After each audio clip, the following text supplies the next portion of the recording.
제가 언젠가 한 목사님과 나눴던 대화가 생각이 납니다. 그 목사님께서 다른 분과 대화를 나눴던 거에 대해서 말씀을 해주셨는데, 그 당시 목사님의 사정이 이랬습니다. 그 목사님이 사역지를 좀 찾고 있었는데 아무리 찾아봐도 사역지를 찾을 수가 없는 겁니다. 그래서 계속해서 기다려도 시간은 지나가는데 사역지는 구해지질 않고, 그동안에 모아둔 돈은 다 떨어져만 가고 있었습니다.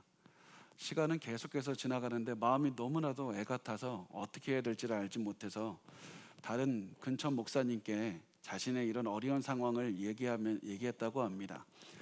그 얘기를 들은 다른 목사님께서 이렇게 대답을 했다고 합니다. 목사님, 하나님 믿으십시오. 하나님께서 이번 거 다 지나가게 하실 겁니다.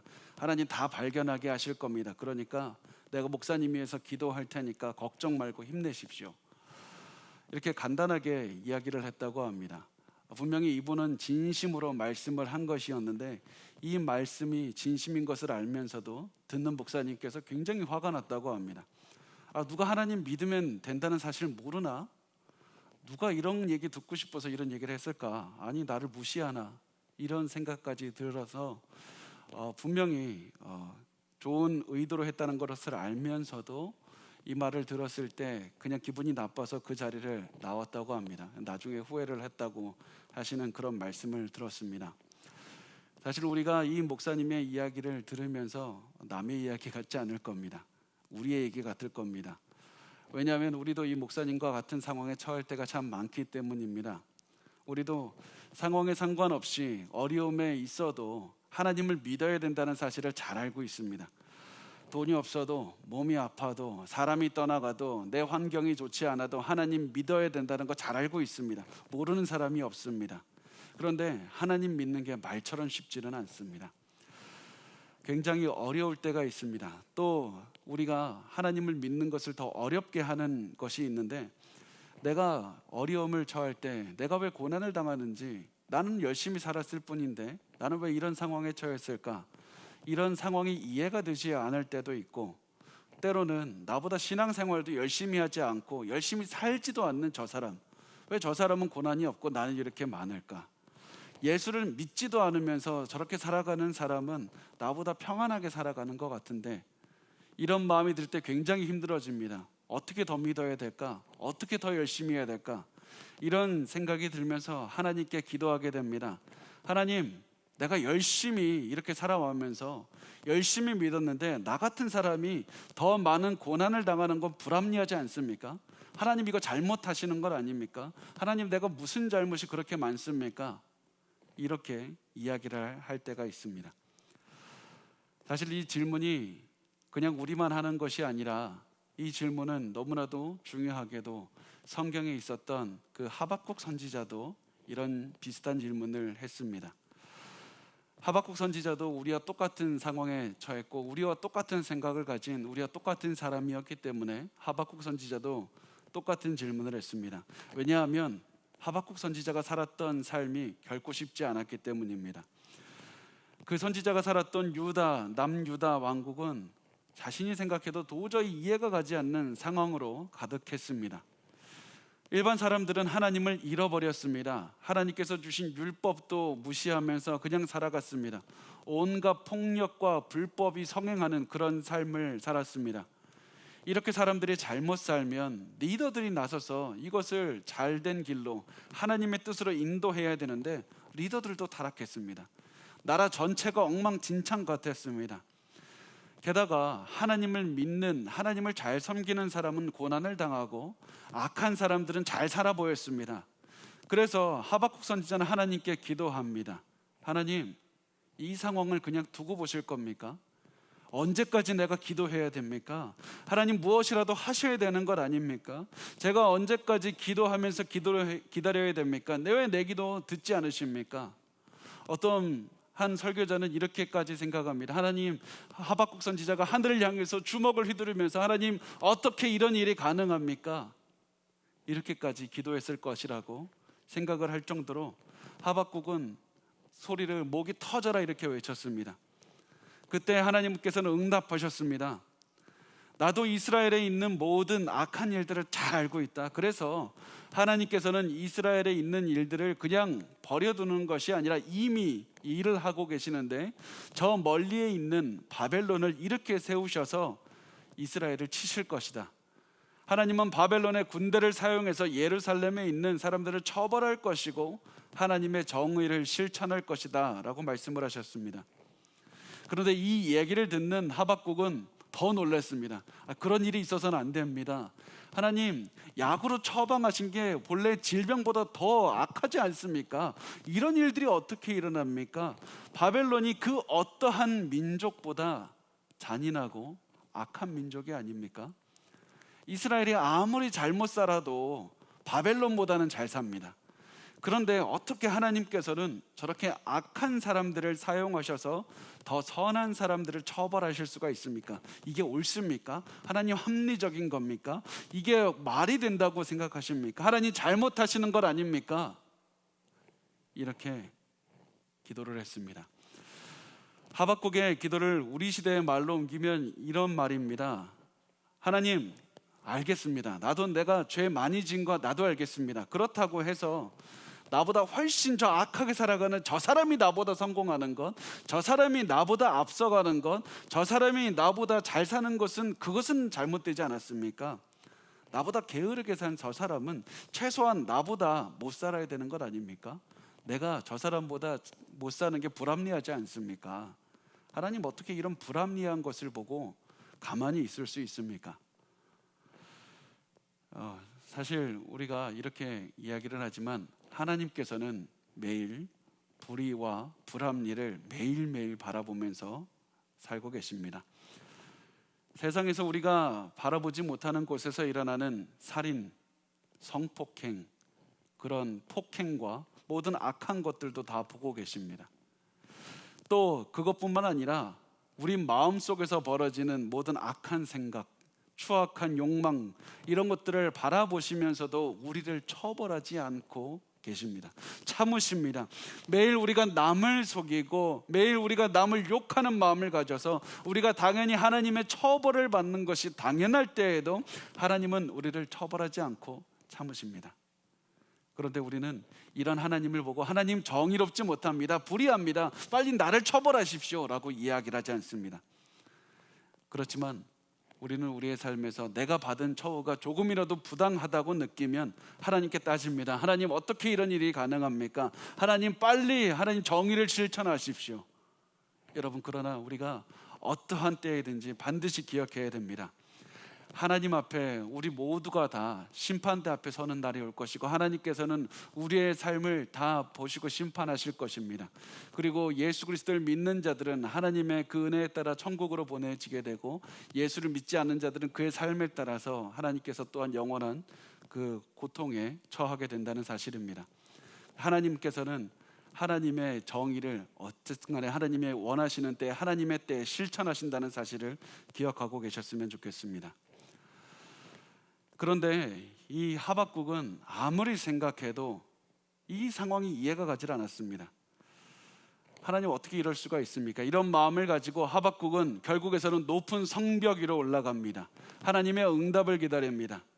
다른 사람들의 소리를 듣지 않고 오직 하나님께 집중하는 그 곳으로 가서 하나님의 응답에만 귀를 기울입니다. 하나님, 응답하십시오. 하나님, 내 기도에 응답하십시오. 오직 하나님 응답하지 않으면 안 됩니다. 이런 절실한 마음으로 기도하고 있을 때 하나님께서는 이 하박국 선지자에게 응답하셨습니다. 하박국아, 네가 여기 올라와 있을 것이 아니라 내려가야 된다. 내려가서 돌판에다가 내가 너에게 알려주는 메시지를 새겨라. 그래서 그 메시지를 지나가는 모든 사람들이 보게 하고 그 사람들이 그 메시지를 보고 하나님의 말씀대로 살 수 있도록 하라. 그렇다면 그 메시지가 무엇인가? 하나님께서 주시는 메시지는 하박국 2장 4절 말씀이 되겠습니다. 우리 같이 읽겠습니다. 보라, 그의 마음은 교만하며 그 속에서 정직하지 못하나 의인은 그의 믿음으로 말미암아 살리라. 하나님께서 주시는 메시지가 이겁니다. 의인은 그의 믿음으로 말미암아 살리라. 의인은 그의 믿음으로 말미암아 살리라. 분명히 너희에게 바벨론이라는 나라가 왔을 때 그 시간으로 인해서 고통을 당하게 될 것이다. 어려운 시간이 될 것이다. 살아남기 힘든 시간이 될 것이다. 그렇지만 그 시간을 견디고 살아날 수 있는 단 하나의 방법이 있는데 그것이 무엇이냐? 하나님을 믿는 것밖에 없다. 그 시간을 이길 수 있는 방법은 하나님께서 우리를 포기하지 않으시고 끝까지 우리와 함께 하시고 끝까지 우리를 지키신다는 그 사실을 믿는 것밖에 없다. 의인은 믿음으로 말미암아 살리라. 의인은 믿지 않으면 죽을 수밖에 없다. 의인은 믿음으로 말미암아 살리라. 이것을 말씀을 하셨습니다. 여기서 우리가 오해하기 쉬운 한 단어가 있습니다. 이것이 바로 믿음입니다. 우리가 믿음을 생각했을 때 그냥 한번 믿는 것이라고 생각하기가 쉽지만 이 믿음은 어떤 의미냐면 변하지 않는 영원한 믿음, 충실하게 계속 지속되는 그 믿음, 변하지 않는 충성스러운 그런 마음을 뜻하고 있습니다. 하나님을 믿어야 된다는 이 말은 하나님을 한 번 한순간 믿는 것이 아니라 끝까지 변하지 않고 믿어야 한다는 말씀입니다. 한순간 하나님을 믿었다가 나중에 잊어버리는 것이 아니라 끝까지 하나님께 믿고 그 믿음을 살아내는 순종하는 삶을 살아야 되는 것이 중요하다고 말씀합니다. 끝까지 하나님을 믿고 그 믿음을 지키는 것이 중요하다는 말씀입니다. 왜냐하면 바벨론이 다스리는 시대는 너무나도 살기가 어려워서 많은 사람이 하나님을 떠날 것이기 때문입니다. 많은 사람이 하나님을 믿었다가 하나님에 대한 믿음을 접어드리고 내가 하나님을 아무리 믿어도 소용이 없다라는 생각에 하나님을 믿지 않고 세상으로 떠나가는 사람이 너무나도 많을 것이기 때문입니다. 그래서 하나님께서는 이 혼돈의 시기에 끝까지 하나님께서 주신 약속을 믿고 끝까지 하나님을 믿는 자는 하나님께서 살게 해줄 것이다. 의인은 믿음으로 말미암아 살리라. 믿음을 지켜야지 죽지 않고 살아낼 수 있다. 그래서 예수님께서는 이 모든 어려운 시간을 살아가는 우리에게도 이렇게 말씀합니다. 마태복음 24장 13절 말씀을 같이 읽겠습니다. 시작. 그러나 끝까지 견디는 자는 구원을 얻으리라. 끝까지 믿음을 지키고 끝까지 이 믿음에 변하지 않는 사람은 구원을 얻으리라. 도저히 이 삶을 살기가 어려워도 내가 살아가는 그 상황을 이해할 수가 없어도 끝까지 하나님을 믿고 끝까지 그 믿음을 기반으로 살아내는 자, 하나님께 순종하는 자, 믿음을 포기하지 않는 그 사람은 하나님께서 살리시리라. 이렇게 말씀을 하셨습니다.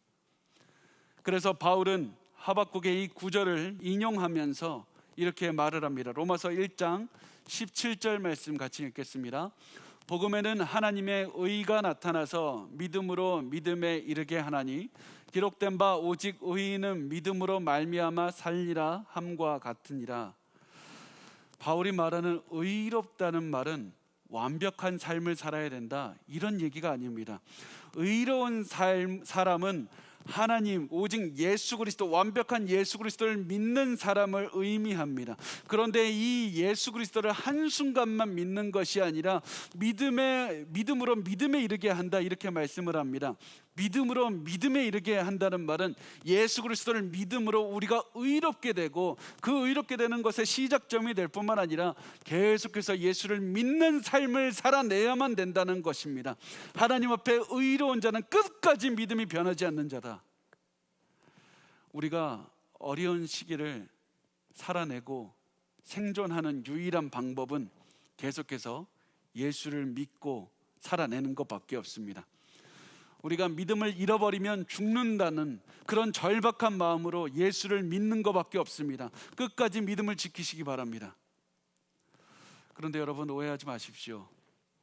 하나님께서는 악한 바벨론을 사용하신다고 해서 바벨론이 하는 그 말을 다 그냥 인정하신다는 것이 아닙니다.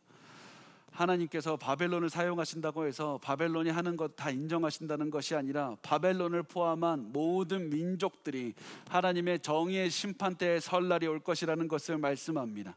하나님께서 다 심판을 하실 겁니다. 하나님 앞에 불의하게 살아간 민족들은 하나님의 그 정의의 심판대 앞에 심판을 당할 것입니다. 그래서 하나님께서는 하박국 선지자에게 하나님을 믿고 이제 이렇게 하라고 말씀을 합니다. 하박국 2장 20절 말씀을 같이 읽겠습니다. 시작. 여호와는 그의 성전에 계시니 온 땅은 그 앞에서 잠잠할지니라 하시니라. 하나님께서 성전에 계신다는 말은 단순히 예루살렘 성전에 계신다는 의미가 아니라 하나님께서는 하늘의 성전에 계신다는 말씀입니다. 하늘의 성전에서 하늘의 왕좌에 앉아서 온 세상을 다스리고 계신다는 말씀입니다. 아무리 바벨론이 강해 보이고 이 예루살렘에 있는 모든 일들이 너무나도 혼란스럽고 아무것도 이루어지지 않는 것 같고 아무런 질서가 없는 것 같이 보일지라도 결국에선 하나님께서 왕이 되셔서 이 나라를 이끌고 가고 계신다. 하나님께서 왕이 되셔서 온 세계의 역사를 이끌고 가고 계신다. 그러니까 하박국 선지자야, 너는 이 위대한 하나님 앞에 조용하고 있으라. 하나님 앞에 잠잠하라. 말을 하지 마라. 이렇게 말씀을 합니다. 이 말을 들은 하박국 선지자는 조용히 하나님 앞에서 아무 말도 하지 못하고 지금까지 자신이 하나님께 들은 말이 무엇인지 가만히 생각해 보았습니다. 하나님께서 나에게 지금까지 무슨 말씀을 하셨는가? 그러면서 하나님의 말씀에 모든 초점을 드리기로 시작합니다. 그러면서 하박국에 한 가지 깨닫게 되는 것이 있는데 그것이 무엇이냐? 바로 하나님이 중심이라는 것입니다. 내 삶에 고난이 있어도 하나님이 있으면 행복한 것이고 내 삶이 아무리 잘 살고 있는 것처럼 보여도 하나님이 없다면 잘못된 삶, 의미 없는 삶을 살아가고 있는 것이라는 것을 깨닫게 됩니다. 하나님이 중심입니다. 아무리 바벨론이 뛰어나 보여도 여전히 하나님의 계획 아래 있고 하나님이 여전히 온 세상을 다스리고 계시다. 하나님이 중심이다. 하나님이 중심이다. 하나님의 임재가 바로 내가 붙잡아야 되는 것이다. 이것을 깨닫고 난 다음에 하박국의 기도가 바뀝니다. 하박국의 기도가 바뀌어서 하박국이 노래하기 시작합니다. 하박국 3장 1절 말씀 우리 같이 읽도록 하겠습니다. 시작. 시기 온 옷에 맞춘 선지자 하박국의 기도라. 이 하박국 3장은 시기 온 옷에 맞춘 기도라는 말로 시작합니다. 이 말이 어떤 의미냐면 바로 이제부터 찬양은 시작된다. 찬양으로 드려라. 지금부터 하는 모든 기도는 찬양으로 합창을 해야 된다. 이렇게 이야기를 하는 겁니다. 이 말이 찬양이라는 것이 하박국 3장 19절 말씀을 보면 더 잘 이해할 수가 있습니다. 3장 19절 말씀을 보면 이렇게 써 있습니다. 이 노래는 지휘하는 사람을 위하여 내 수금에 맞춘 것이니라. 이 노래는 지휘하는 사람을 위하여인 것이라고 말씀합니다. 하박국 선지자는 지금까지와는 다르게 3장 전체를 합창하는 곡으로 만들었던 것입니다. 왜 그랬습니까? 하박국 선지자는 모든 이스라엘 백성과 함께 이 찬양을, 이 기도를 함께 부르기를 원했기 때문입니다. 그리고 이 기도를 지금 말씀을 듣고 있는 여러분과 함께 부르기를 원했기 때문입니다. 하박국 3장에 있는 그 말씀을 단순히 우리의 머리에 넣는 지식으로 남기는 것이 아니라 우리의 가슴에 남기기를 원했고 우리의 입에서 기도가 되기를 원했고 우리의 전체 인생을 사용해서 하나님께 찬양하는 고백으로 만들길 원했기 때문입니다. 그래서 하박국 선지자는 우리에게 다 같이 이 찬양을 부릅시다. 하박국 3장을 다 기억하시고 다 같이 이 찬양을 부릅시다. 이렇게 이야기를 했던 겁니다. 그리고 이 찬양의 주제가 무엇인지에 대해서는 하박국 3장 2절에 잘 나타나 있습니다. 3장 2절 말씀을 같이 읽겠습니다. 여호와여, 내가 주께 대한 소문을 듣고 놀랐나이다. 여호와여, 주는 주의 일을 이 수년 내에 부응하게 하옵소서. 이 수년 내에 나타내시옵소서. 진노 중에라도 긍휼을 잊지 마옵소서. 하박국은 말합니다. 하나님께서는 과거에 이 이스라엘 백성들을 애굽에서 건져내셨습니다. 블레셋의 공격으로부터 기적으로 지켜주셨습니다. 그리고 지금까지 과거에 엄청난 일들을 하면서 이스라엘을 도와주셨습니다. 그러나 이 하박국 선지자는 과거를 바라보면서 과거로 돌아가게 해달라고 기도하는 것이 아니라 과거와 똑같은 일을 반복해달라고 이야기를 하는 것도 아닙니다. 하박국 선지자는 이 얘기를 하는 겁니다. 하나님, 아직 이스라엘의 최고의 날은 오지 않았습니다. 하나님께서 과거에 하신 일보다 더 큰 일을 하실 줄 믿습니다. 과거에 이스라엘을 애굽에서 구원해 내셨던 하나님, 지금은 바벨론의 이 엄청난 나라의 손길에서 우리를 구원하여 주시옵소서. 우리에게 더 큰 능력을 베풀어 주시옵소서. 그리고 하나님께서 바벨론을 하나님의 그 능력으로 처벌하실 때 한 가지 반드시 기도드리는 것은 하나님의 백성을 기억하시고 하나님께 자복하고 회개하는 마음으로 기도하는 자들에게 자비를 내려 주옵소서. 이렇게 기도를 하고 있습니다.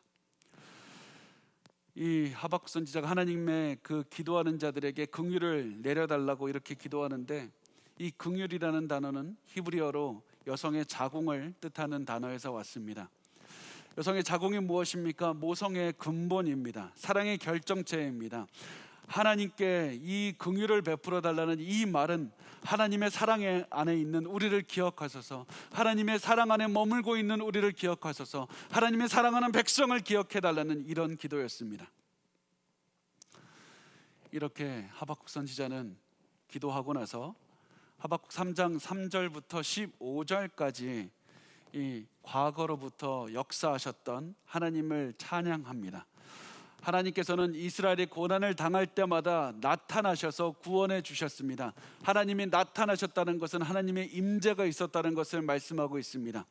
자연 만물을 만드신 창조주 하나님께서는 그냥 자연 만물을 창조하셨을 뿐만 아니라 자연 만물을 사용해서 이스라엘을 구원해 주셨습니다. 억압받는 자들, 이 이스라엘을 구원하시고 이스라엘을 억압하는 자들을 처벌하셨습니다.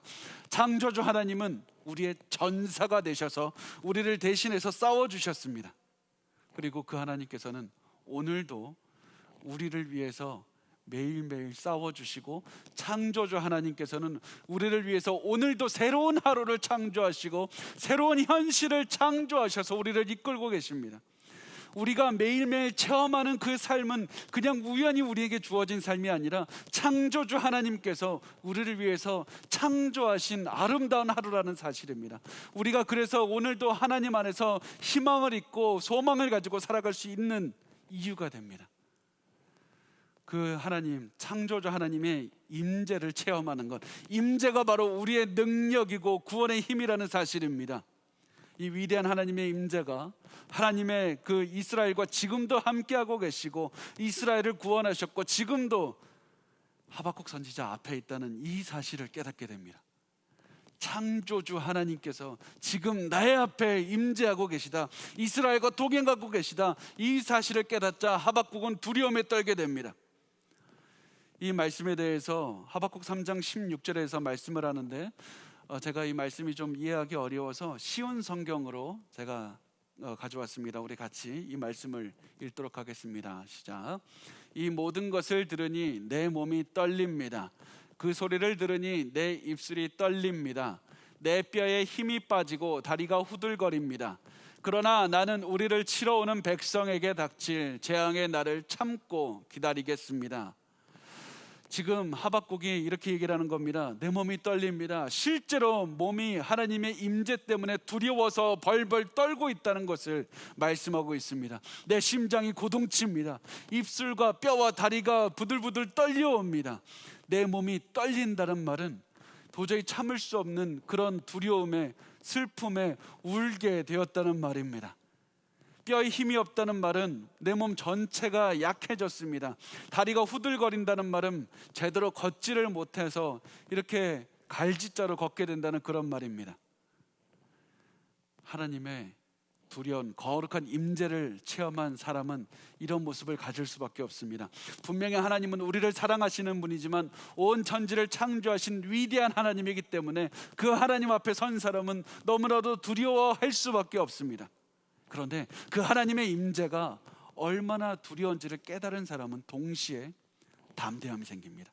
기뻐합니다. 즐거워합니다. 왜냐하면 그 하나님이 우리를 위하는 하나님이기 때문입니다.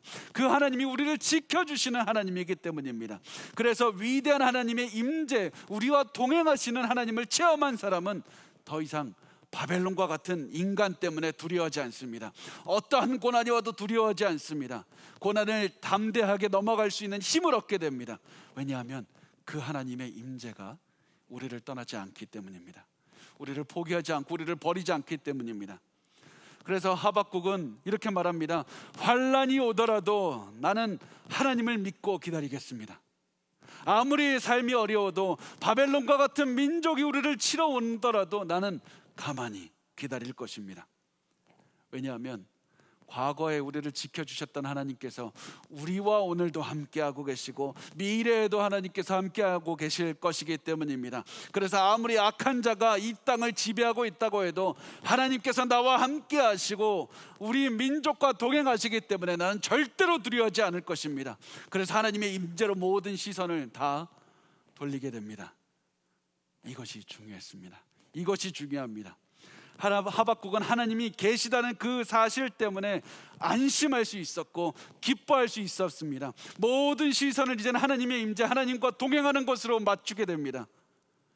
이렇게 되자 자신을 버리시지 않으시는 하나님, 나와 동행하시는 하나님을 생각하고 깨닫게 되자 하박국은 엄청난 고백을 하게 됩니다. 하박국 3장 17절 말씀을 우리 같이 읽겠습니다. 시작. 비록 무화과 나무가 무성하지 못하며 포도나무에 열매가 없으며 감람나무에 소출이 없으며 밭에 먹을 것이 없으며 우리의 양이 없으며 외양간에 소가 없을지라도, 여러분, 우리가 보통 이 찬양, 이 말씀을 듣고 가정법이라고 생각합니다. 이런 것이 없어도 나는 기쁠 텐데, 이런 정도로 생각합니다. 그렇지만 실질적으로 하박국은 이런 상황을 체험했을 겁니다.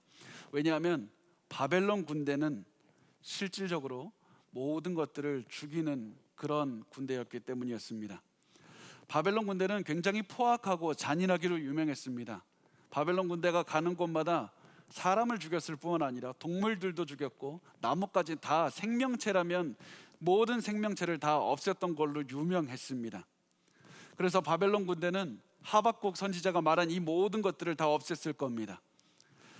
그래서 이 하박국 선지자가 얘기하는 것들을 보면 무화과 나무에 대해서 먼저 얘기를 하는데, 무화과 나무는 이스라엘에서 아주 좋은 그 나무의 열매가 좋은 음식으로 사용되기 때문에 무화과 나무가 없어진다고 해서 사실은 없어지면 아쉽긴 하지만 큰 고난은 아닙니다. 그런데 포도나무 열매, 그 다음에 등장하는 포도나무 열매는 조금 더 다릅니다. 좀 더 중요합니다. 포도나무 열매는 매일매일 마시는 음료였습니다. 그래서 포도나무 열매가 없으면 굉장히 불편했습니다. 그렇지만 포도나무 열매가 없다고 죽고 사는 문제는 또한 아니었습니다. 그런데 감람나무의 소출은 조금 더 의미가 다릅니다. 더 중요합니다. 감람나무는 우리가 잘 알다시피 올리브 나무입니다. 올리브 나무는 중요성이 뭐가 있냐면 기름을 거기서 뺀다는 데가 있는데, 기름이 없으면 요리를 하지 못하고 밤에 등불을 켜지를 못하게 됩니다. 밭에 먹을 것이 없다는 것은 더 큰 어려움을 말씀합니다. 밭에 먹을 것이 없다는 것은 요즘 말로 하면 쌀도 없고 밥도 없고 빵도 없고 먹을 게 하나도 없습니다. 이런 말과 똑같습니다. 전 인류, 이 민족이 굶는다는 것을 의미하고 있습니다. 양과 소가 없다는 것은, 이 양과 소는 그 당시에 사람들의 재산의 대부분을 의미했기 때문에 양과 소가 없다는 것은 이제 재산을 다 없어졌습니다. 남은 그런 돈이 하나도 없습니다. 이렇게 말을 하는 것입니다. 만약에 이것 중에 하나만 없어진다고 하면 그나마 견딜 수 있었을 겁니다. 그런데 이 모든 것이 없어지는 그 순간 사람들의 삶에 절망이 찾아옵니다. 두려움이 찾아옵니다. 재난 상태가 됩니다. 모든 나라의 경제가 마비가 됩니다. 사람들이 살 방법을 찾지 못하게 됩니다. 그야말로 두려운 상황이 찾아오게 됩니다. 그런데 이때 하박국 선지자는 말합니다. 이런 상황이 온다 할지라도 나는 결코 두려워하거나 슬퍼하지 않을 것이다. 왜 그렇습니까? 신명기 8장에 이렇게 말씀합니다. 사람이 떡으로만 살 것이 아니요 하나님의 입에서 나오는 말씀으로 살 것이니라. 그리고 이 하나님이 하나님의 말씀으로 살 것이다. 사람이 떡으로만 살 것이 아니다. 이것을 깨닫는 때가 언제입니까? 내가 아무것도 없을 때, 내가 정말 손에 아무것도 없을 때, 내가 가난할 때, 내가 너무나도 힘들 때, 그때 하나님께 순종하면 하나님께서 내 삶을 인도하신다. 사람이 떡으로만 살 것이 아니요 하나님의 말씀으로 살 것이다. 그것을 체험하는 때이기 때문입니다. 사람이 배가 고플 때 비로소 하나님께서 먹여주시고 입혀주신다는 사실을 체험하게 되기 때문입니다.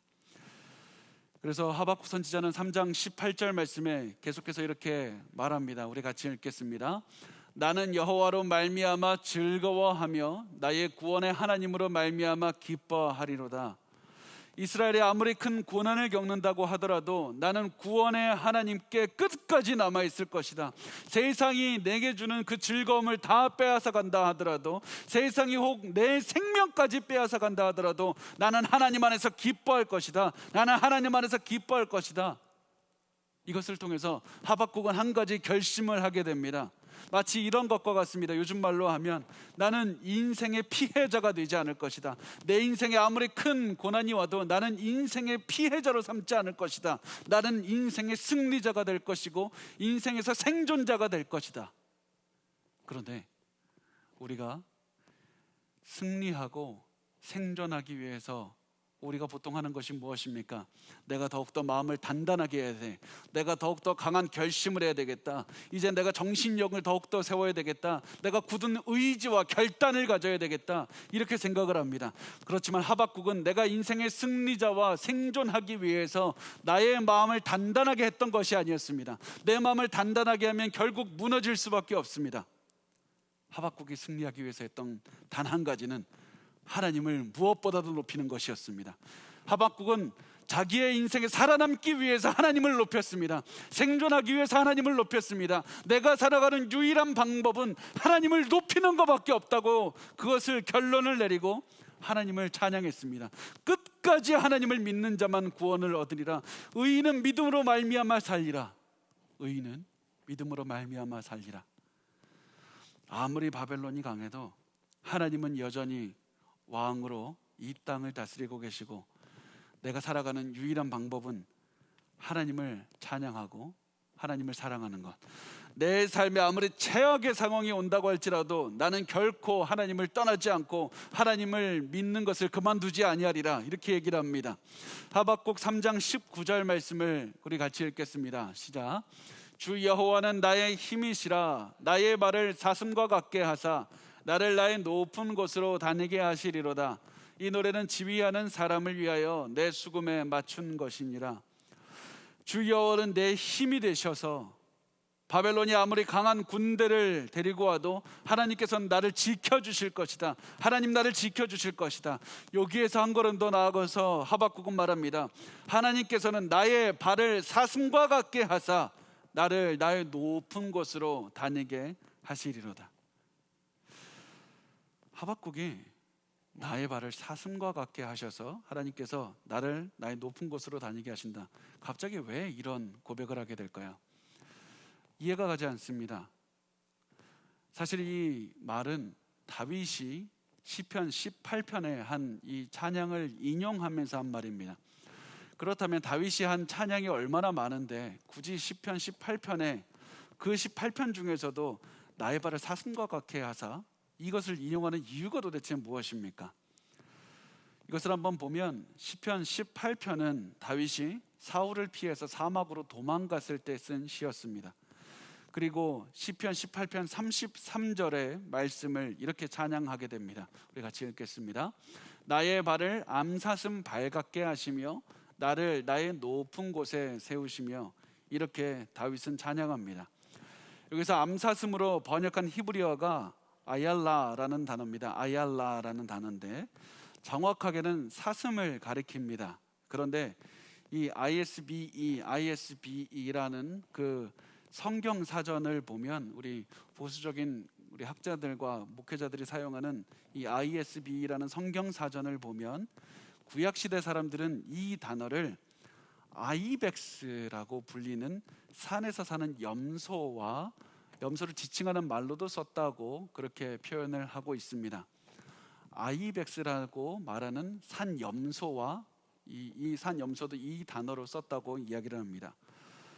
자, 우리 그 아이벡스가 무엇인지 한번 사진을 한번 보여주실까요? 이렇게 생긴 건데요. 그 누비안 아이벡스라고 해서 그 팔레스타인에서 거주하는 그런 아이벡스가 되겠습니다. 염소입니다. 다음 페이지 보여주십시오. 이게 중요합니다. 이 다윗이 봤던 게 바로 이것입니다. 이것이 무엇이냐면 실제로 그 다윗이 도망갔던 팔레스타인 지역의 그 산에는 주로 아이벡스들이 많이 살았는데, 아이벡스들의 특징이 무엇이냐면 불가능하게 보이는 수직으로 90도로 일어난 절벽을 떨어지지 않고 끝까지 올라가는 능력을 가졌다는 겁니다. 이 절벽을 절대로 떨어지지 않고 사람들이 보기엔 이게 가능할까 싶을 정도의 그 90도의 수직으로 난 절벽을, 이 산을 올라갔다가 내려왔다가 자유자재로 합니다. 이것이 가능한 이유가 있는데 무엇이냐면 하나님께서 주신 완벽한 발 때문에 그렇습니다. 이 발이 마치 빨아들이는 듯한 그런 효과가 있어서 이 돌을 잡으면 그냥 놓치지 않고 잘 올라갈 수 있도록 이렇게 힘을 줍니다. 하박국이 다윗이 지금 한 하나님께서 나의 발을 이 아이벡스의 발과 같이 만들어 주셨다는 이 표현을 굳이 지금 쓰는 이유가 무엇입니까? 하박국이 깨달은 것은 이것입니다. 하나님께서는 내가 하나님을 믿을 때 고난을 없애시는 분이 아니라 하나님을 끝까지 믿고 있으면 불가능하게 보이는 절벽이라도 타고 올라가게 하시는 분이다. 내 삶에 아무리 큰 고난이 있어도 하나님께서는 완벽하게 타고 올라가게 하셔서 인간의 능력으로는 불가능한 곳을 하나님의 능력으로 올라가고 승리하게 하신다. 우리의 삶에도 거의 불가능하게 보이는 길이 주어진다 할지라도 두려워하지 말라. 하나님께서 그 길을 주셨다면 그 길을 인도할 수 있는 발도 주실 것이다. 그래서 우리가 그 길을 다 올라갈 수 있도록, 승리할 수 있도록 하실 것이다. 이것을 하박국 선지자는 말을 하고 있는 겁니다. 그래서 우리가 해야 되는 것이 무엇입니까? 많은 능력을 가지고 사람들에게 많은, 자기가 가진 능력이 얼마나 위대한지 자기의 능력을 시험하는 것이 아니라 끝까지 하나님을 믿고 그 길을 가는 것밖에 없습니다. 하나님을 믿고 변치 않고 그 길을 가는 것밖에 없습니다. 게다가 하나님께서 이렇게 날 사슴과 같이 하사 높은 곳으로 이끄신다, 높은 곳에 서게 하신다고 이렇게 고백을 하게 하는데, 높은 곳으로 이끄시는 이유가 또 한 가지가 있습니다. 그것은 무엇이냐면 고대 시대에는 높은 곳에 우상을 숭배하는 신전이 있었기 때문입니다. 높은 곳은 신이 있는 하늘과 가까이 있는 그런 곳이라고 생각을 했기 때문에 사람들은 높은 곳이 있으면, 언덕이 있고 산이 있으면 그곳에서 바알이나 아세롯이나 그런 여러 가지 그 우상들을 섬기는 그런 산당들을 지었습니다. 그런데 하나님께서는 하나님을 믿고 하나님을 따라가는 사람들에게 결국 이 우상에게 준 이런 산당들까지 다 짓밟게 하실 것이다. 다 뛰어넘게 하실 것이다. 우상을 숭배하는 자들을 다 넘어가게 하실 것이다. 하나님은 모든 어려움을 이겨내게 하실 것이다. 그러므로 하나님께서 하박국 선지자를 통해서 말씀하시는 것이 무엇입니까? 끝까지 하나님에 대한 믿음을 잃지 않고 그 하나님만 바라보고 하나님의 그 믿는 그 믿음을 순종하며 살아가는 것, 그것이 중요하다는 사실입니다. 그렇게만 한다면 모든 어려움을 이겨내게 하십니다. 여러분, 우리가 지금 코로나로 인해서 국가적인 위기를 맞이했을 뿐 아니라 우리 개인마다 다 어려움에 처해 있습니다. 많은 가정들도 위기입니다. 너무나도 가슴 아픈 거는 학생들부터 시작해서 연세가 드신 분까지도 극단적인 선택을 하시는 분들이 너무나도 많고, 너무나도 사람들이 폭력과 너무나도 울분에 분노에 휩싸여서 과거에는 생각하지도 못했던 그런 기사들이 넘쳐나고 있다는 사실입니다. 여러분, 이때 너무나도 혼란스럽고 너무나도 분노가 가득 차 있고 사람들이 하나님 나를 지켜주십시오, 내가 무엇을 해야 될지 알지 못하겠습니다. 이런 때 여러분, 지금 더 우리의 상황이 어려운 게 무엇입니까? 많은 사람들이 교회를 떠나갑니다. 하나님을 떠나갑니다. 교회의 수요는 줄어들어갑니다. 이때 우리가 반드시 해야 될 것은 끝까지 이 믿음을 흔들리지 않고 믿음을 지키는 겁니다. 끝까지 순종하고 끝까지 믿음을 지키고 끝까지 하나님께서 주신 이 믿음을 지켜가시고 그 삶을 살아내셨으면 좋겠습니다. 믿음을 끝까지 지키면 반드시 하나님께서 하나님의 길로 인도하셔서 우리를 승리하게 하실 겁니다. 도저히 오를 수 없다고 판단되는 그런 산까지도 넘게 하실 겁니다. 절대로 두려워하지 마십시오.